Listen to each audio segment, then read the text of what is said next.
Welcome to Perimenopause Weight Loss and Wellness, the podcast for women over 35 who are ready to stop guessing and start understanding what really is happening to their bodies. I'm your host, Anastasia Bennett, registered clinical nutritionist specializing in perimenopause, menopause, weight loss, and gut health, and someone who's been through early perimenopause myself. Whether you're struggling with stubborn weight, fatigue, brain fog, anxiety, poor sleep, or just looking for strategies that work for this stage of life, you are in the right place. Grab a coffee, get comfortable, and let's dive into today's episode.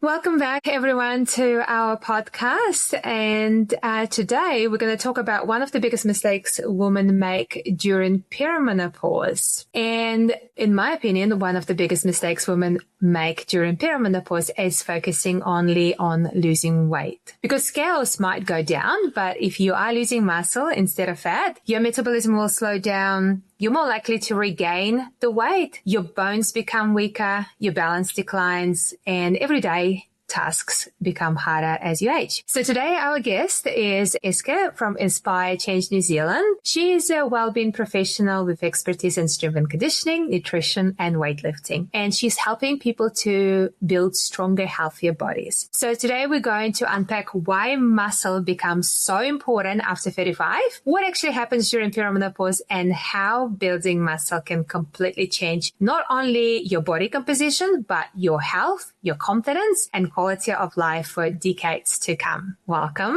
Thank you very much, Anastasia. And I totally agree with you there that the focus, I believe, in my opinion, should be more on how can we be stronger as opposed to how can we be skinnier? Yes, definitely. And lots of women hear a lot about the metabolism slowing down during perimenopause, but very few understand what actually happening with the muscle. So when does muscle loss begin? Why does it happen? And how much of it is simply aging versus hormonal change? Yeah, really good question. In general, I guess what we need to understand as adults is that we go through the cycle of building muscle and losing muscle constantly throughout the day. And depending on what kind of environment we give it, so for example, we lift weights or do some form of resistance training and we eat enough, particularly protein, then we're building muscle. We're able to we're in an anabolic state. And on the flip side, if we're not lifting any muscle, we're doing a lot of cardio, for example, and under eating, then we lose muscle. And like I said, if we're healthy adults,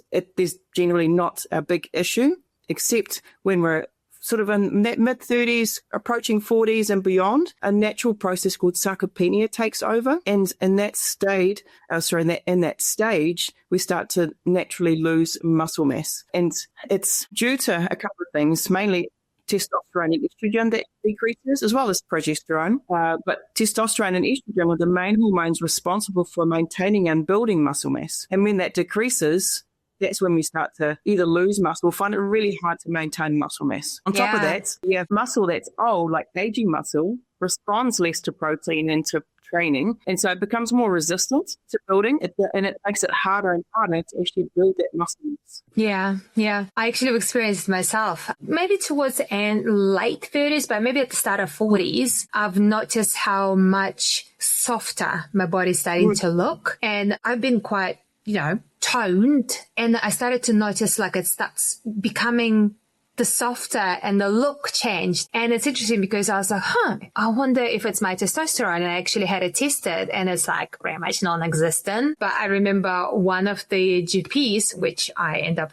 changing after her comment, said, "You're not a man. You don't need testosterone."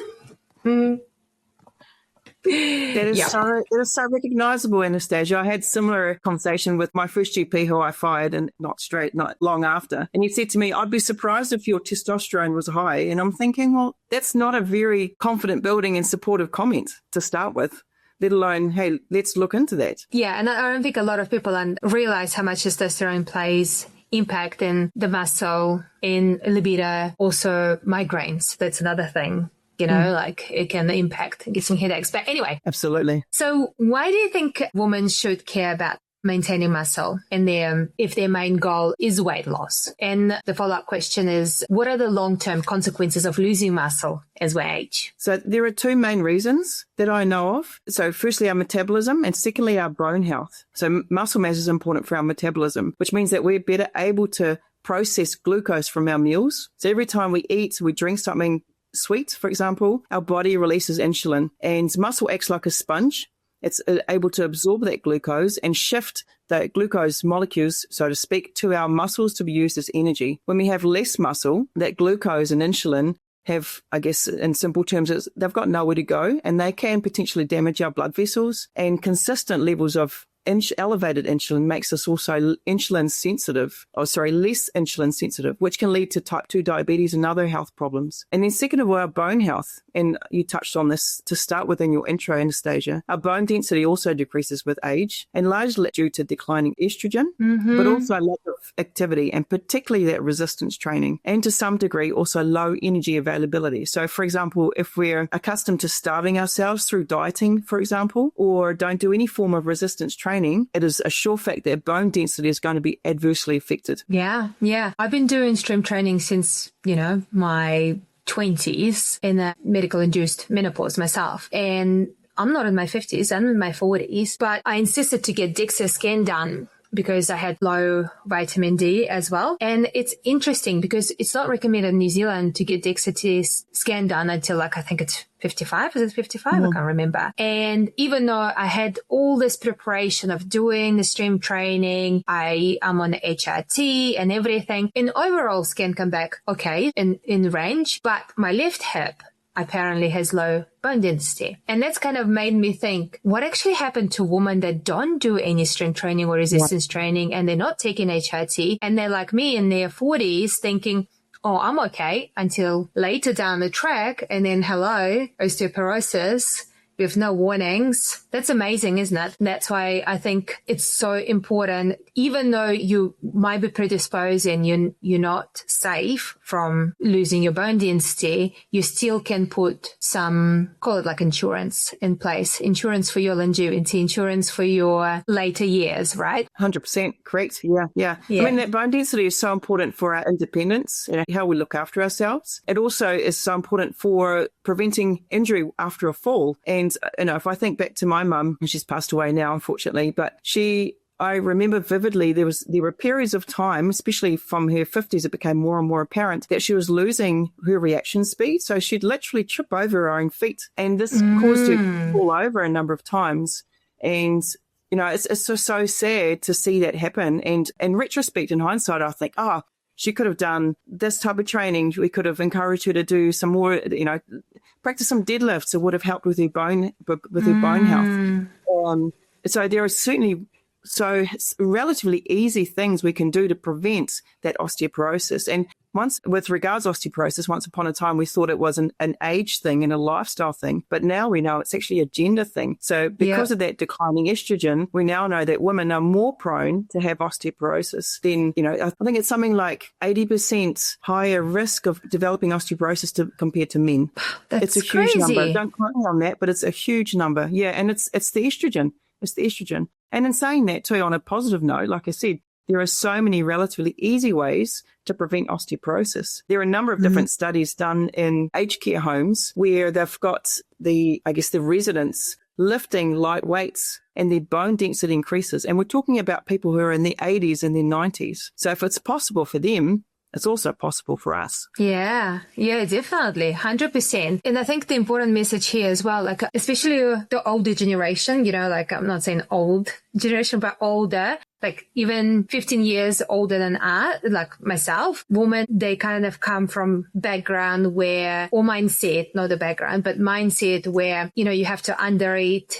You have to stay skinny. If you do lifting, it will make you bulky and things like that.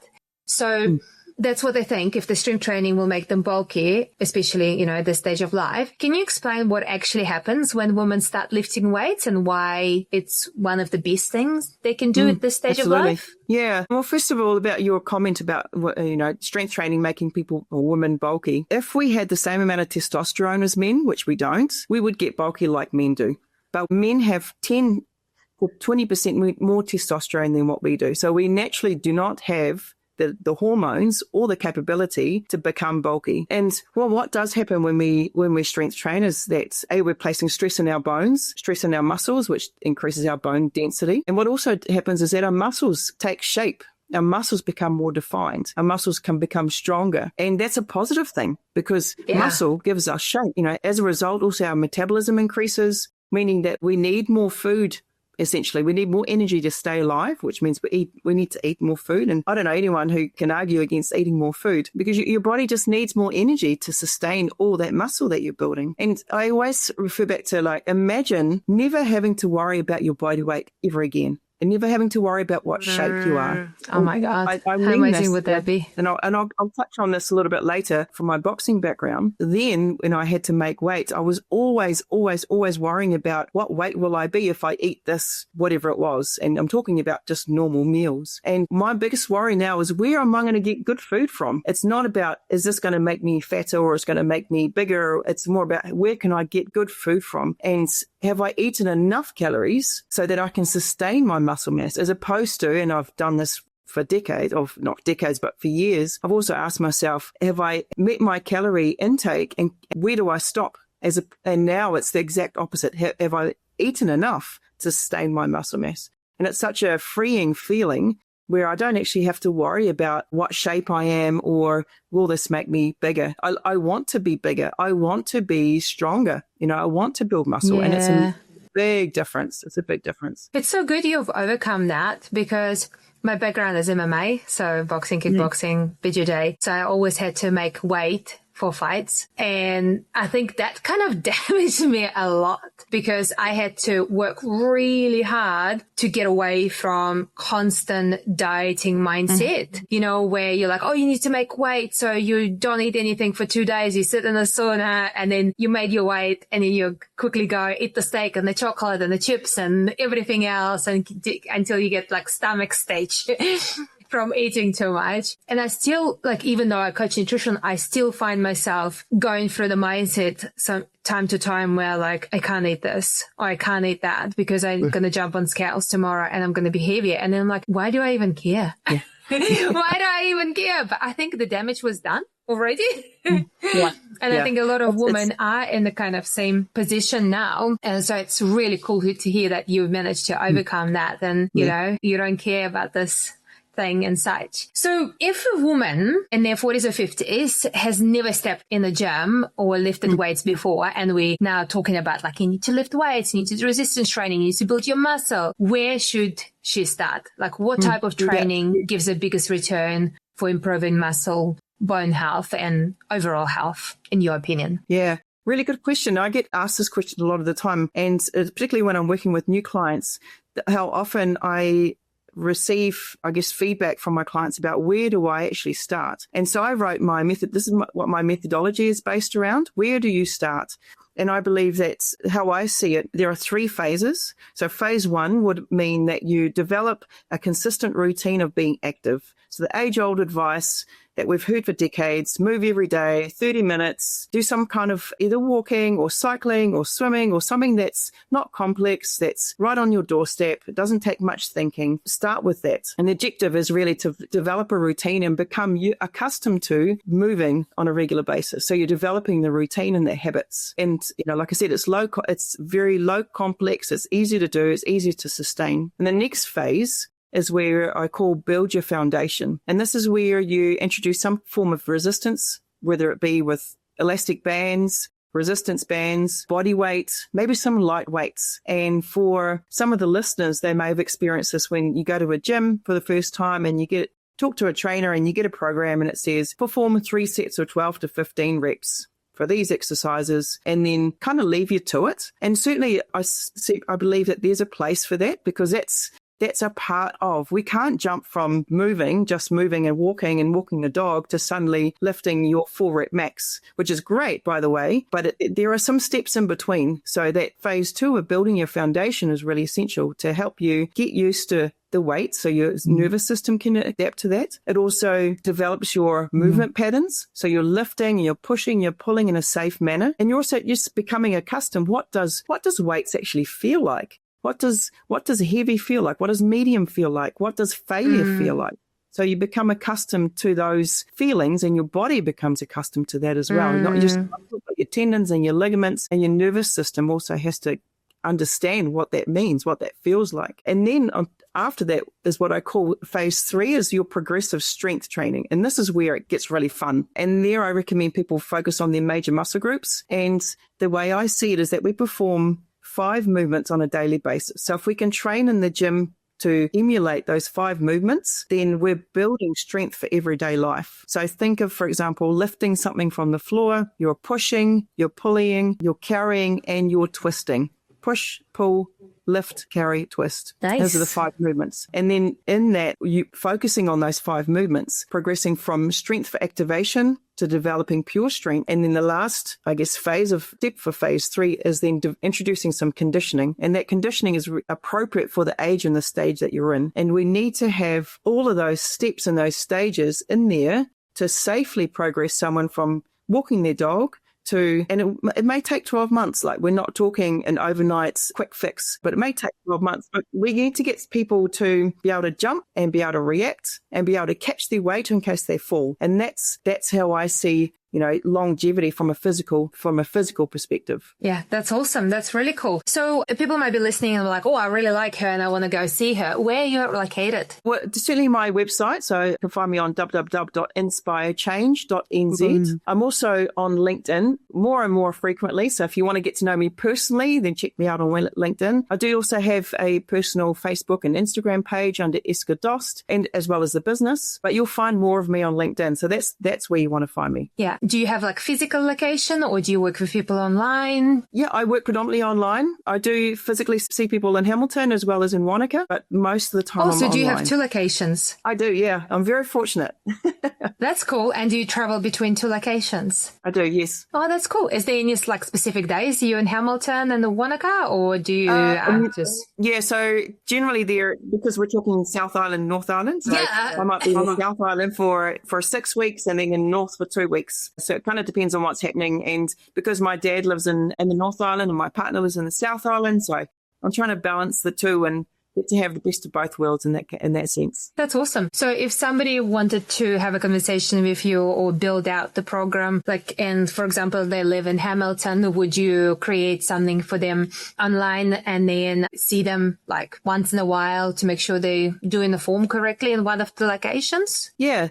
So new clients can book in for a strategy call, wellbeing strategy call, and that's a 30-minute free and online video call. And there we just establish what the goals are, what the struggles have been, how to go forward. It's also a really good chance to assess where someone's at with their current habits. And then we look at what's the best solution for that person. I have an 8-week group online program, which I'm starting at the moment, but that's 8 weeks to strong. And the next cohort starts in October. And I also offer private coaching. And that private coaching can be online as well as face-to-face, depending on location, of course. And I'd love for someone to book me in for Singapore. Are you going to Singapore?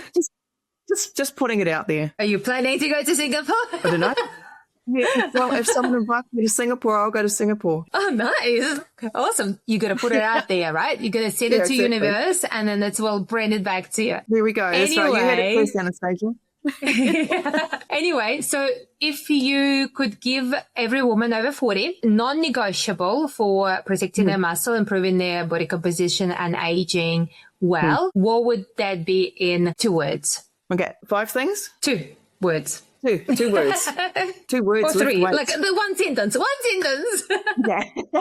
Okay, so one sentence, I'd say lift weights and eat well. Lift weights and eat well, because we want to create an environment where the body is able to build muscle mass. And if we don't eat well, even if we lift weights but we don't eat well, the body's not able to build that muscle mass. But we need the muscle mass. We want bone density. So they need to go hand in hand. So they need to go hand. Can't agree anymore. Yeah, that's awesome. Well, I really appreciate you being here today. And thank you so much for your time. It was very valuable and really interesting to hear. So thank you so much. Thank you as well, Anastasia. It's a pleasure to be here.